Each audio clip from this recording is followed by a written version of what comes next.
شادی کی پہلی رات ہم ایک دوسرے کو دیکھ کے بڑی دیر تک ہنستے رہے کہ ہم نے یہ کیا کر دیا، لیکن ان کہکہوں کے پیچھے کی فکریں ہم دونوں کے چہروں سے عیاں تھیں۔ شادی چونکہ جلد بازی اور خاندان والوں کی ناراضگی میں ہوئی تھی، سو منہ دکھائی کے پیسے میرے پاس نہیں تھے۔ ایک دوست سے ادھار پکڑ کے سونے کی ایک ہلکی سی انگوٹھی اسے دی، جسے اس نے یہ کہہ کے واپس کر دیا کہ میں تمہارے حالات سے واقف ہوں، جن حالات میں شادی ہوئی ہے اس سے بھی واقف ہوں، سو جب خود دلا سکو گے تب لوں گی۔ میں نے تھوڑا شرمندہ ہوتے ہوئے پوچھا کہ اچھا بتاؤ، تمہاری سب سے بڑی خواہش کیا ہے؟ میں کسی دن وہ ضرور پوری کروں گا۔ اس نے کچھ تأمل کے بعد کہا کہ زندگی میں دو ہی خواہشات کے لیے خدا کے سامنے گڑ گڑائی ہوں، ایک اپنا گھر ہو، چاہے بہت چھوٹا سا ہو لیکن اپنا ہو، اور دوسرا میرے سامنے ہے۔ ہم دونوں نے ایک دوسرے کا منہ دیکھا اور مسکرانے لگے کہ پسند کی شادی سے عورت پہلے اپنے گھر والوں سے سنتی ہے، بعد میں سسرال سے۔ وہ ساری کشتیاں جلا کے آئی تھی، سو اس نے زبان سی لی۔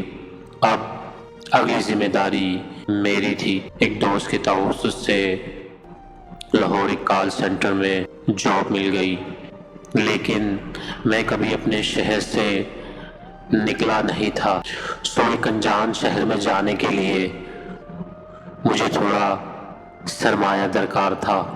ابو سے مجھے 10,000 ملے، اگلے ہفتے کی ٹکٹ تھی۔ رات کو میں حسابوں میں مصروف تھا تو وہ میرے پاس آئی۔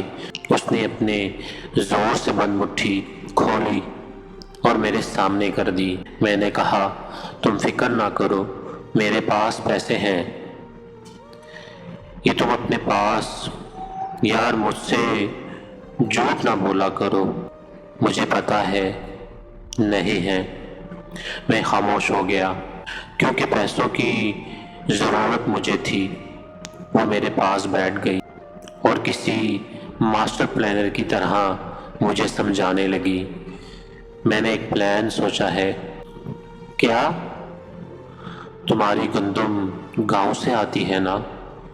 ہاں، تم ایسا کرو، ان پیسوں کی گندم لے لو، گھر کے لیے بھی لینی ہے، گاؤں سے تمہیں سستی مل جائے گی۔ میری ایک دوست ہے، اس سے بات کی ہے، اس کو ضرورت ہے، تم یہاں سے اٹھا کے وہاں دے دینا، کچھ پیسے بچ جائیں گے۔ وہ بڑی ایکسائٹمنٹ سے مجھے ایک بزنس پلان سمجھا رہی تھی۔ میں اس کی معصومیت پہ مسکرایا، لیکن پلان برا نہیں تھا، پلان کامیاب رہا۔ یہ پلان ہم نے گھر والوں سے مخفی رکھا۔ پیسے لے کے جب میں گھر آیا تو رات کو ہم چھوٹے بچوں کی طرح پیسے گن رہے تھے، جیسے بچہ غلہ توڑنے کے بعد گنتے ہیں، حتیٰ کہ ان کو حساب پورا ہوتا ہے۔ ہمیں فی من 350 کے حساب سے 6,300 کا منافع ہوا۔ یہ ہمارا پہلا 6,300 کا کامیاب بزنس تھا۔ 2,000 میں نے اس کے منع کرنے کے باوجود اس کے ہاتھ پہ رکھے، کیونکہ اصولی طور پر یہ اسی کی کمائی تھی۔ اگلے ہفتے میں اسے چھوڑ کے لاہور نکل گیا۔ لاہور میرے لیے انجان تھا۔ کچھ دن دوست کے گھر رہا، بعد میں جب اپنی رہائش ڈھونڈنی پڑی تو دال روٹی کا بھاؤ پتہ چلنے لگا۔ رہائش اور ماہانہ خرچوں کا حساب لگایا تو میری سوچ سے تھوڑا زیادہ تھا۔ پیچھے میری ایک منتظر بیوی تھی اور ایک تنخواہ میں مجھے میرا گزارا ہوتا مشکل نظر آ رہا تھا۔ پتہ نہیں یہ اس کی محبت تھی یا احساس ذمہ داری کہ میں نے بھی تہیہ کیا کہ کچھ نہ کچھ تو کروں گا ہی۔ اس نے اگر میرے بھروسے سب چھوڑا ہے تو اس کا بھروسہ نہیں ٹوٹنے دے سکتا۔ میں نے اپنے کال سینٹر کے قریب کام ڈھونڈنا شروع کیا۔ اتفاق سے وہاں ایک ریسٹورینٹ میں مجھے نوکری مل گئی۔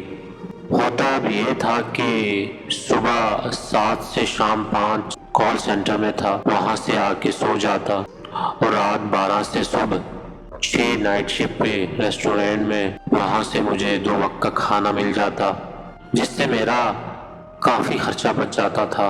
کال سینٹر کی تنخواہ 15,000 تھی، جو کمیشن ملا کے 25-26 بن جاتا تھا، اور ریسٹورینٹ والے مجھے 8,000 دیتے تھے۔ اس اضافی کام کا میں نے گھر میں نہیں بتایا تھا، ورنہ مجھے کبھی یہ نہ کرنے دیتی۔ مہینے کے بعد گھر گیا تو 12,000 اس کے ہاتھ میں رکھ دیے۔ اس نے چمکتی آنکھوں کے ساتھ 3 دفعہ گنتی کی، پھر انہیں 2 دفعہ چوما، اور نمناک آنکھوں کے ساتھ اپنی اٹیچی کیس میں اپنا حق سمجھ کے رکھ لیے۔ اس کی وہ خوشی میرے لیے کائنات کی سب سے محبوب شے تھی۔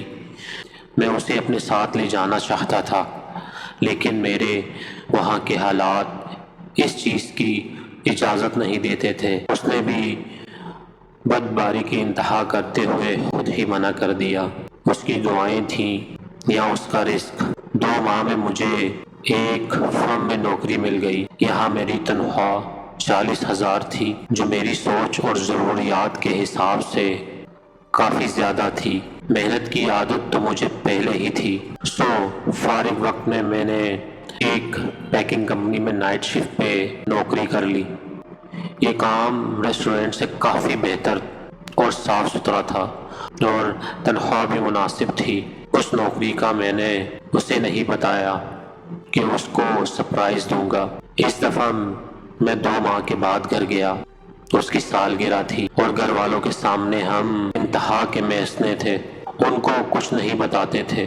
سالگرہ پر ایک چھوٹا سا کیک ہم 7 لوگوں میں تقسیم ہوا۔ رات کو ہم جب کمرے میں اکیلے ہوئے تو اسے ایک ڈبہ پکڑا دیا۔ اس نے خوشی اور حیرت سے اسے الٹ پلٹ کر دیکھا اور پوچھا، کیا ہے اس میں؟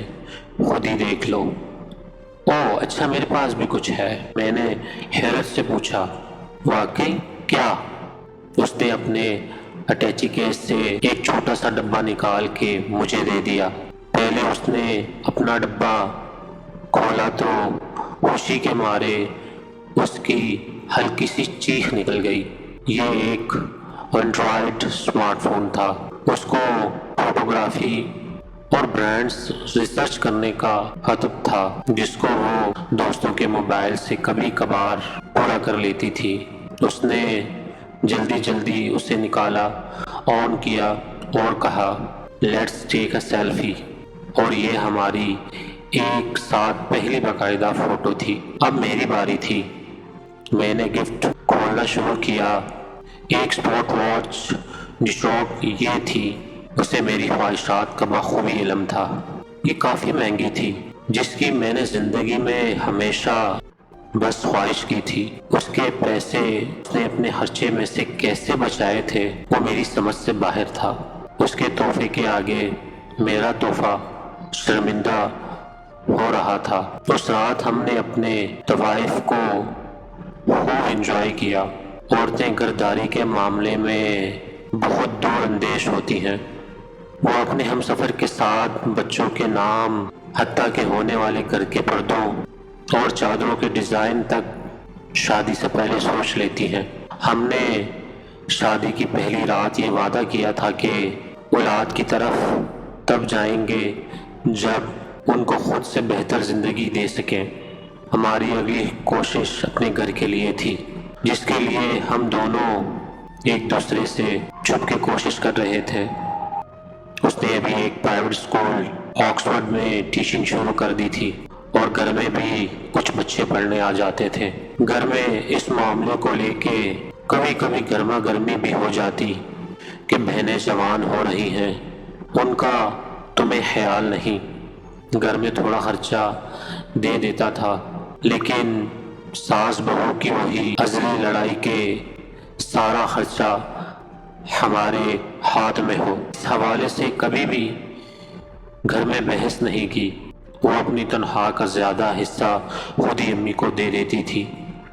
اس کا بھی حل ہم نے ایسا نکالا تھا کہ ایک دن میں گھر آیا ہوا تھا، میں نے پلان کے مطابق جان بوجھ کے اس بات پہ خوب لڑائی کی کہ خرچہ گھر نہیں دے گی، وہ جوان ہے، نئی بیائی ہے، سو اس کی اپنی بھی ضروریات ہیں۔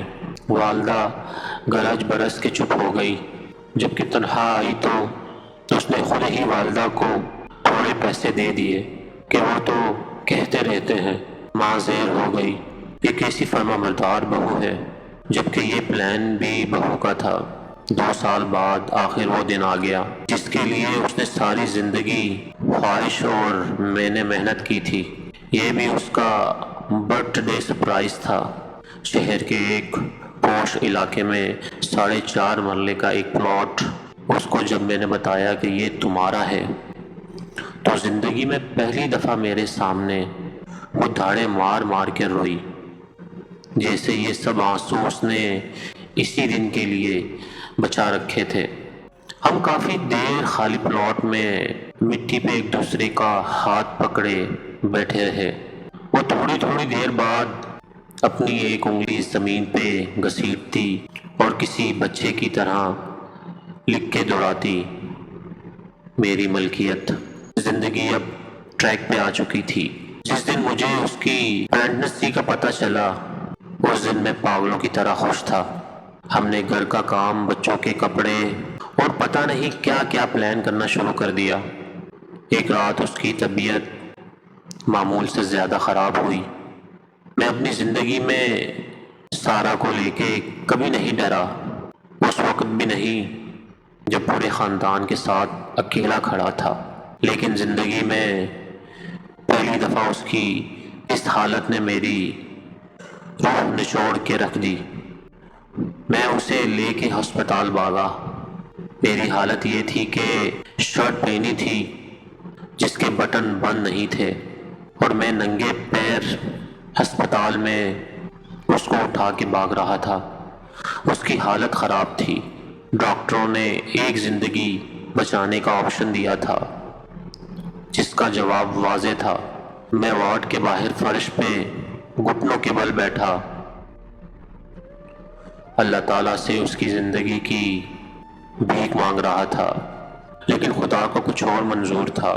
اس نے اس کے لیے بہتر گھر چن رکھا تھا۔ وہ ایک بیٹی کا تحفہ دے کے مجھے دگا دے گئی۔ اس کا تحفہ ہمیشہ کی طرح میرے سارے طوائف پہ باری تھا۔ میں نے اس کے نام پر ہماری بیٹی کا نام رکھا۔